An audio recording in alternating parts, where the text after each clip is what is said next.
Welcome to our channel. నేను Yagnamurthy.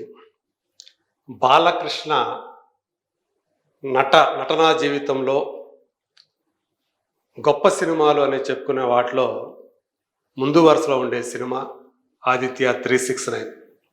So అది ఆయన కెరీర్లోనే కాకుండా తెలుగు సినిమా చరిత్రలో ఒక కల్ట్ క్లాసిక్గా మిగిలిపోయింది. కారణం దాని యొక్క కథాంశం, ఆ సినిమా యొక్క జానర్. సో తెలుగులోనే మొట్టమొదటి టైమ్ ట్రావెల్ సైన్స్ ఫిక్షన్ సినిమాగా ఆదిత్య 369 అనేది రికార్డు పుటల్లోకి ఎక్కింది, ఒక చరిత్ర సృష్టించింది కూడా.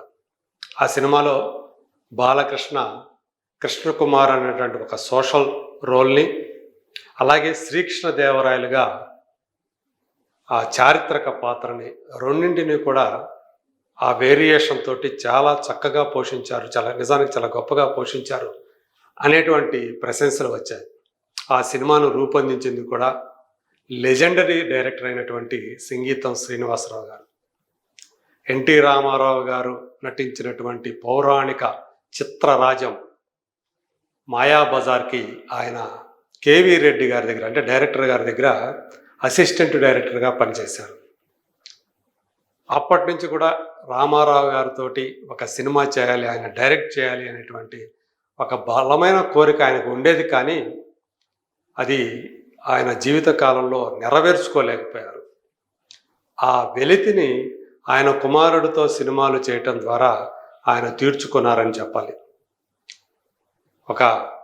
ఈ ఆదిత్య 369తో పాటు ఒక భైరవ ద్వీపం, ఒక శ్రీకృష్ణార్జున యుద్ధం లాంటి సినిమాల్ని ఆయన, అంటే ఇప్పుడు సోషల్ సినిమాని, ఒక సైన్స్ ఫిక్షన్ సినిమాని, ఒక జానపద చిత్రాన్ని, ఒక పౌరాణిక చిత్రాన్ని కూడా ఆయన రూపొందించి అలా తన కళని బాలకృష్ణ ద్వారా తీర్చుకున్నారని చెప్పేసి మనం చెప్పాలి.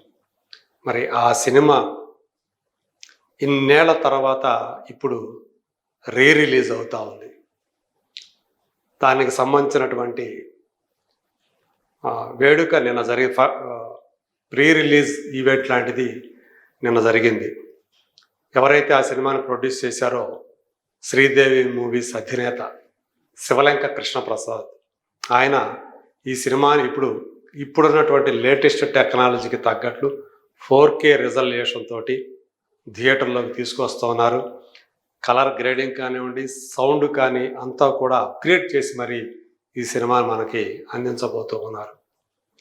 ఈ సందర్భంగా బాలకృష్ణ, కథానాయకుడు బాలకృష్ణ ఆ సినిమా గురించినటువంటి అనుభవాలను పంచుకున్నారు. సంగీతం గారి దర్శకత్వం గురించి గొప్పగా చెప్పుకున్నారు. దీంతో పాటు ఆయన ఒక ఆసక్తికరమైనటువంటి ఒక వ్యాఖ్య చేశారు.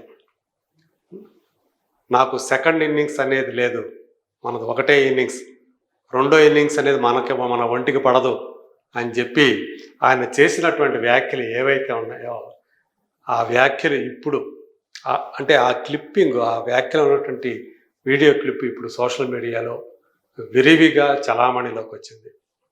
సో దట్ ఈజ్ బాలయ్య అని చెప్పేసి అంటున్నారు. అంటే మధ్యలో ఆయన డిజాస్టర్స్ చవి చూడొచ్చు, ఫ్లాప్స్ చూడొచ్చు. సో ఎంత అంటే గోడకు కొట్టిన బంతి ఎంత వేగంతో కొడితే అంత వేగంగా వెనక్కి వస్తుంది అన్నట్లు ఆయన ఎంత ఫ్లాప్లు చవి చూశారో మళ్ళీ తిరిగి అంతే వేగంగా ఆయన బౌన్స్ బ్యాక్ అయ్యారు. అందుకని ఆయనకి నాకు సెకండ్ ఇన్నింగ్స్ అనే మాట వంట పట్టదు, అది నాకు సరిపడదు అని చెప్పేసి ఆయన చెప్పిన మాట, అది చాలామంది అవును ఆయన నిజమే మాట్లాడారు అని చెప్పేసి అంటూ ఉన్నారు.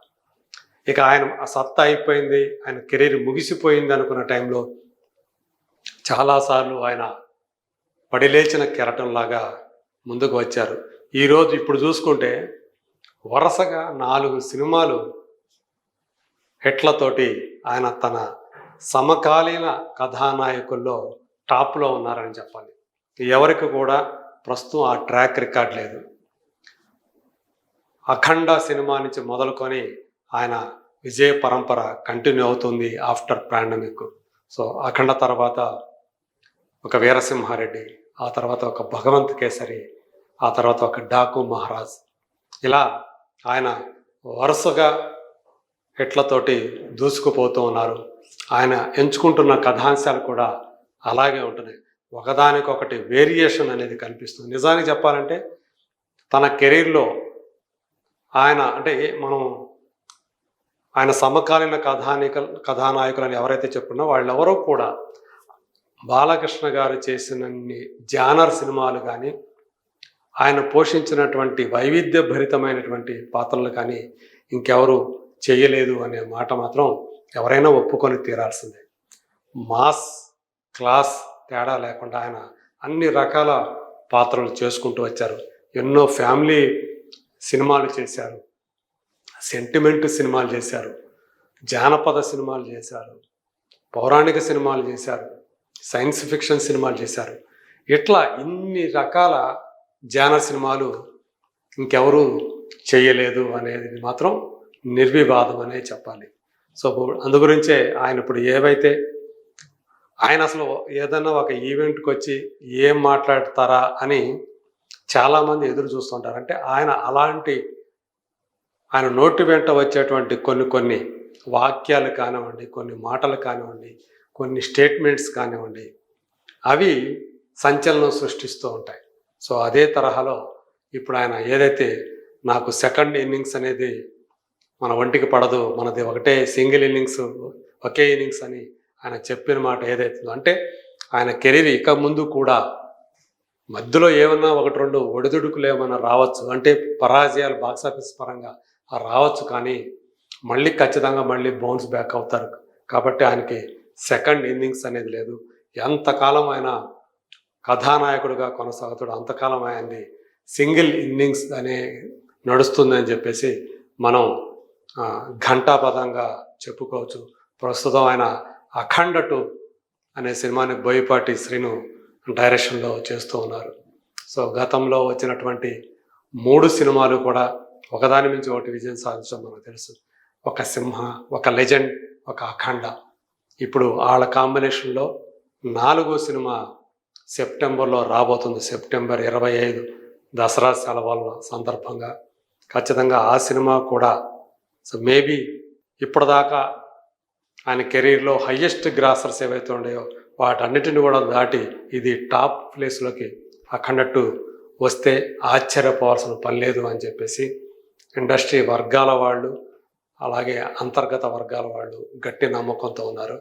మరి అలా ఒకే ఇన్నింగ్స్తో దూసుకుపోతున్నటువంటి బాలకృష్ణ రాబోయే రోజుల్లో ఇంకెన్ని వండర్స్ సృష్టిస్తారో let us wait and see.